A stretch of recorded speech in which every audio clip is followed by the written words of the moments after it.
Hey everyone, it's Steve.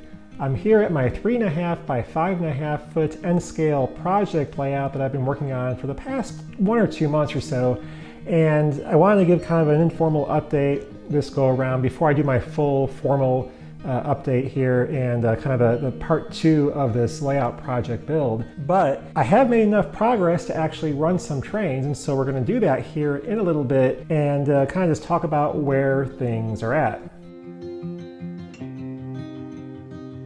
So one change I had to make from the original layout was to move these bridges over here by about 1 inch. The issue was if you were coming around the layout, from in a counterclockwise direction, it wasn't so much of a problem here, although it was a little bit of a problem, but mainly on this one here with a tighter 12.5 inch or 12.75 inch radius curve. Anything that was too long would basically hit the edge of this of the bridge girder here, and so by pushing this out about 1 inch or so to the right, there's enough clearance now so if you're coming around, you will not hit that with a longer piece of rolling stock like a passenger car. But everything is in place. It's not glued down or anything. It's just, it's just laying here. And so I will go ahead in the next video and show how I do all the full installation. I am using a Digitrack Zephyr system here for the DCC control. I also have one of their handheld throttle units attached to their LocoNet panel here, which I have in the front. I went ahead and also installed here a programming track to make it a lot easier. It's right by the main base unit, so you can just put your locomotive there, do all the programming of your, whatever variables you want to change, or just change the address or whatever. And so you're not worrying about having to change it on the main line where you might have, multiple locomotives already on there. And so that will make things a lot easier just for, overall use. I do have a lot of the basic wiring already in place underneath. And again, this full video update here in a couple of weeks, once I have everything in place, everything's fully glued down and running well, I'll go ahead and have an update on that. And that'll be the full part 2 of this layout build. But let's go ahead and get some trains running on this layout and see how things go. So I got both of these trains running on the layout. I'll probably do a video here on a couple of these locomotives that I've added recently, so you can kind of get a little bit more info on those. One issue I have with this Kato unit is that it still has the Kato couplers on it, and so it does tend to uncouple from the cars that have the micro trains or McHenry couplers. So I do need to swap those out so it does couple more reliably, because the Kato coupler is just, they couple great to Kato cars, but they're a little bit smaller or different shape, and they don't really couple as securely sometimes to the non-Kato couplers.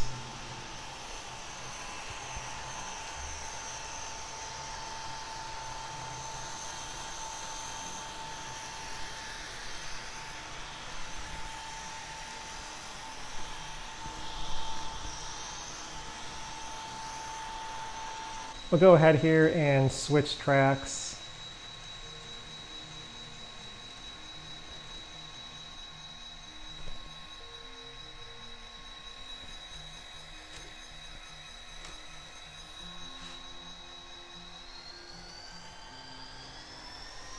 And we'll try backing up the other train through the crossing and see if it can actually do that okay.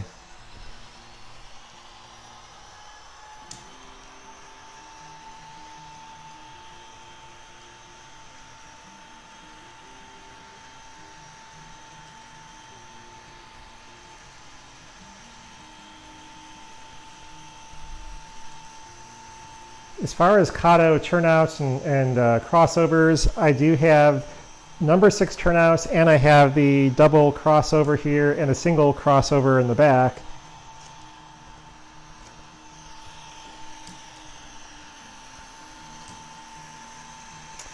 I'm not using any of the number 4s because those are just too much of a pain to get to work correctly, especially if you have kind of finicky rolling stock on those, and so I am sticking to only number 6. And the crossovers typically perform really well as well, and so I haven't really had any problems with those.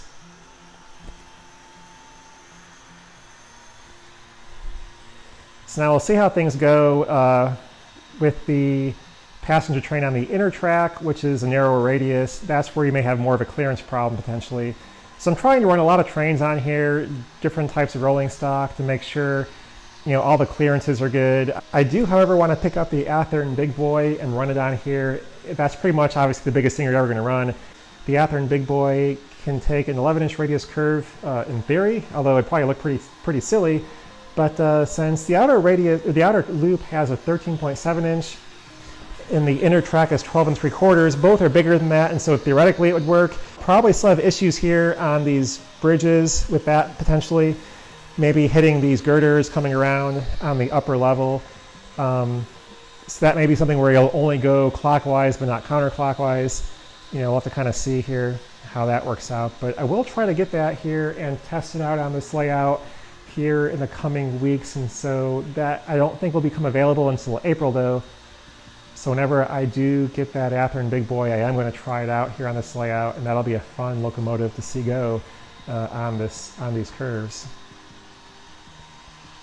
So anyway, that's a look at how things stand on this 3.5 by 5.5 foot N scale layout. I am going to have again the full part 2 series of how I'm doing the construction up to this point for all the track laying and wiring here coming up in hopefully 2 or 3 weeks once I get all that wrapped up. People have asked about the track plan. Again, that is on the stevestrains.com website. There's a link in the description below to where you can find that track plan. However, again, I did make some modifications. I'm not going to update the track plan just yet until I'm actually fully done with getting everything installed, because I may have to make some more minor modifications. But once I have all those done, I'll go back, redo the track plan. So things like the bridges, where I had to move them over an inch and that kind of thing, will be incorporated into that plan. But it may be a while before I have everything fully finalized on the layout and on the website. But anyway, again, a fun layout thus far. People have asked about, is this layout for sale? I'm actually building it for a client, and so it's not my layout to keep. So it will only stay here until it is complete. But I'm going to have a lot of fun operating it until that time, and it'll be a fun layout to build. And hopefully you stay around and subscribe if you haven't already. Watch the completion of this layout. I do hope to have it done by sometime middle of summer. I'm not exactly sure when that will be done. I'll have the majority of it done probably in the next couple of months, but all the structures take a while to build, and things like, those little final details can just take a while to get done.